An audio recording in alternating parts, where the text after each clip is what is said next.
നമുക്ക് എളുപ്പത്തിൽ എങ്ങനെ ഗോതമ്പ് പുട്ടുണ്ടാക്കണേന്ന് നോക്കാം. അതിനായിട്ട് ആവശ്യത്തിനുള്ള ഗോതമ്പ് പൊടി എടുക്കുക. അതിലേക്ക് ഇത്തിരി ഉപ്പ് ചേർത്ത് കൊടുക്കുക കേട്ടോ. അത് കഴിഞ്ഞിട്ട് ഇതുപോലെ വെള്ളം ഒഴിച്ചിട്ട് ഒന്ന് നനച്ച് കൊടുക്കുക. നിങ്ങൾ നന്നായിട്ടൊന്ന് നനയ്ക്കാൻ നിൽക്കണ്ട കേട്ടോ. ഒരുവിധം അങ്ങോട്ട് നനഞ്ഞാൽ മതി. അപ്പോൾ ഞാനിവിടെ ഒരുവിധം നനച്ചിട്ടുണ്ട് കേട്ടോ. നന്നായിട്ട് നനച്ച് പൊടി പൊടിയാക്കാനൊന്നും നിൽക്കണ്ട.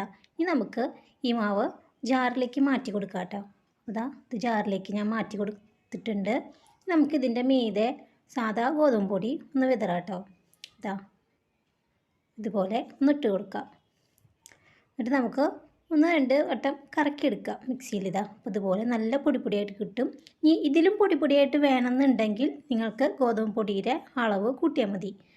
അപ്പോൾ ഇതുപോലെ ചെയ്താൽ നമുക്ക് നല്ല സോഫ്റ്റായിട്ട് ഗോതമ്പ് പുട്ട് ഉണ്ടാക്കാൻ പറ്റും കേട്ടോ.